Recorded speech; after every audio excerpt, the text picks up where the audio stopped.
Okay, so I really want to follow up my last video with just sharing signs of someone that may be toxic or abusive in a relationship. And so, number one, I'm going to start with how this person processes information. A lot of times, when it comes to someone that is toxic or abusive, their story will never line up with your story. So, if something happened between you guys and you try to share that story or try to go over what happened with them, a lot of times it's going to be two completely different stories. That person tends to often take on the role of the victim in a situation as if you did something to them. And they are unable to see outside of themselves in a situation. Or if it is something that they actually did, they'll never acknowledge that they were wrong in a situation. They will find a reason why it was okay for them to react in the way that they reacted. Another form or sign that a person will be toxic or abusive, or that is toxic or abusive, is someone that constantly accuses you of cheating, someone that constantly accuses you of having something going on with another person. This is another form of control, because as long as that person is able to make it seem like you are the bad guy in the relationship, then they do that in order to control you. And this is them actually using their jealousy in order to keep you in a certain space, in order to keep you from interacting with other people.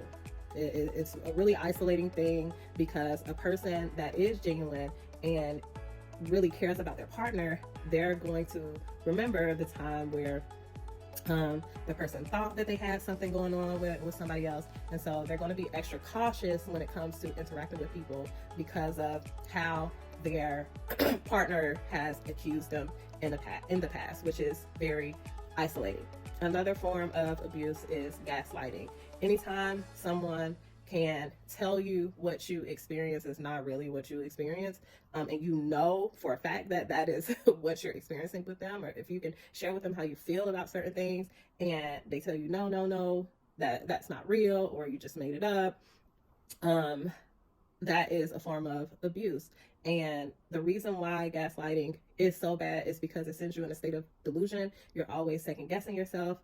And you become very insecure. You start to not trust yourself. And now everything that you have ever experienced with this person becomes null and void, because they are continuing to tell you that what you're experiencing is not real.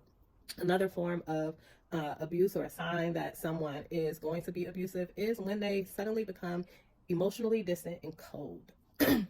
And they become this way when they go into a place of um, extreme jealousy. They start to make up stories in their head, and then they become emotionally distant and cold towards you. And they're never upfront and honest with you about why they suddenly became that way. Even it doesn't matter how many times you ask them what's going on, what's wrong, they will just become emotionally distant and cold, which is honestly another form of abandonment, that person abandoning you in that moment.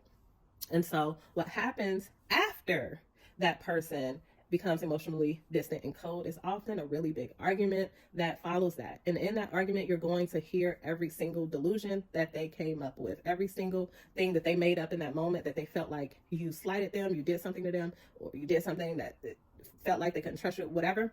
You're going to hear every single delusion that they made up in their mind, instead of them communicating with you about how they were feeling.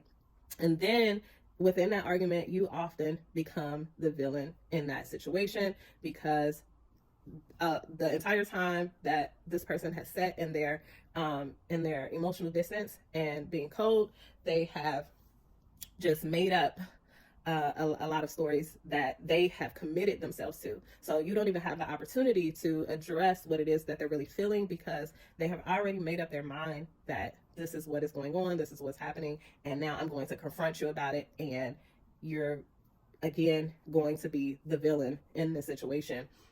And so, one thing about emotional abuse, it is very difficult to recognize, but it destroys you.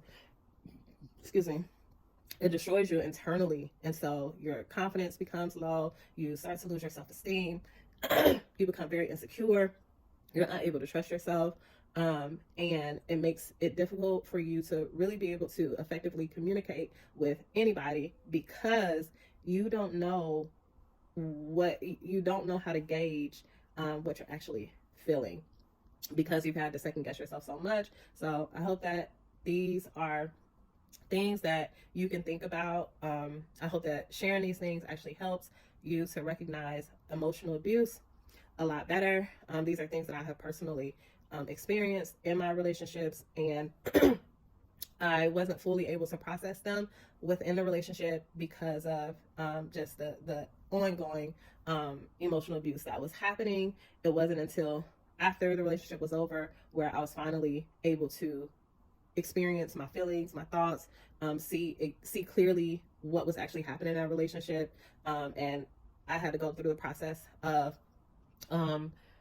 really breaking down the root, getting to the root of how I actually allowed things to get that far. And you have to think about when was the first sign of abuse in the situation, what actually happened.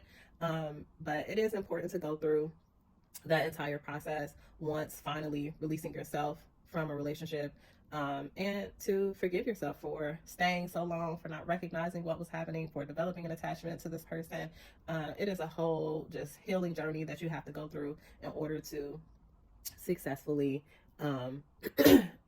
just release yourself and make sure that these experiences are experiences of the past and that you're not continuing to repeat the same behaviors of staying with someone that has become abusive.